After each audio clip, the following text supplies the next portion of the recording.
Des fois, même si on est passionné du vin, il faut savoir comprendre que c'est plus ce que c'était, puis ce sera peut-être plus jamais ce que ça a déjà été. Il y a une enquête en 2015 qui a été faite par Radio-Canada qui révélait qu'il y avait de 2 à 14 produits chimiques, de traces de produits chimiques disponibles dans les vins qu'on consommait.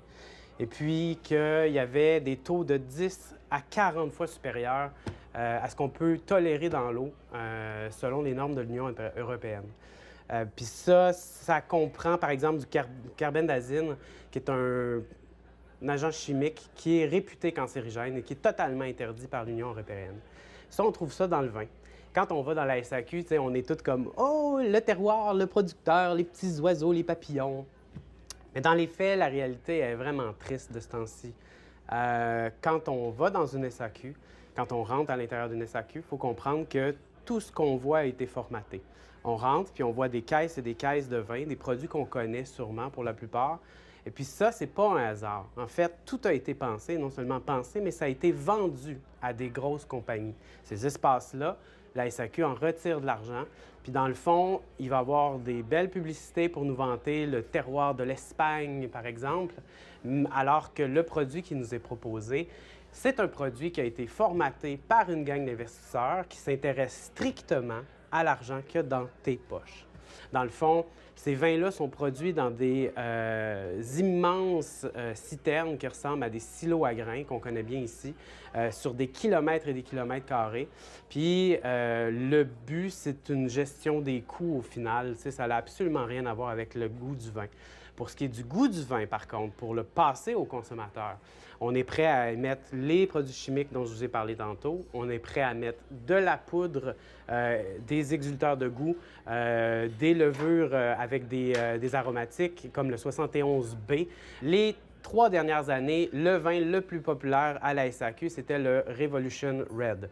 On est exactement dans un exemple typique d'un vin qui est un vin qu'on appelle Frankenstein, qui est littéralement monté de toutes pièces pour formater un goût, pour en faire un produit qui n'est plus du vin, mais qui est une forme de Coca-Cola, qui va toujours goûter la même chose. Moi, j'ai l'impression qu'on floue le consommateur, puis je trouve ça vraiment dommage. En fait, si j'ai un conseil à vous donner, à l'intérieur des SAQ, lorsque vous allez dans le fond du magasin, dans le petit coin, où est-ce que vous allez trouver les produits de spécialité, vous pouvez demander à votre conseiller en vin. Puis votre conseiller en vin, lui, ça, c'est un vrai passionné. Puis il va pouvoir vous guider à l'intérieur de ces produits-là pour trouver des vins qui ont été faits par des artisans vignerons, qui sont des vins de signature, des vins de haute couture que j'appelle. Puis oui, effectivement, ça va coûter un peu plus cher. On parle dans l'ordre d'une vingtaine à une trentaine de dollars pour une bouteille de vin. Mais c'est sûr que quand on achète du vin aux alentours de 10 il faut comprendre que ce n'est pas du vin. C'est un amalgame de produits qui a la mention vin dessus, mais qui, au final, c'est vraiment pas ce qu'on espère acheter. Si on se tourne vers les vins québécois, je pense que c'est une des voies d'avenir. On a vraiment des vignerons extraordinaires ici. Ça a énormément évolué. Par contre, il va falloir que l'auditoire s'adapte. Et puis là, c'est là où est-ce que ça devient compliqué. Le vin qui est produit au Québec, le vin que j'entends là, naturel, qui ne sera pas un vin trafiqué, c'est un vin du Nord. Ce qui veut dire que ici, les conditions sont fraîches. On va produire des vins un peu comme en Allemagne ou en Alsace, c'est-à-dire des vins qui vont avoir une bonne acidité, une bonne tension, une bonne fraîcheur.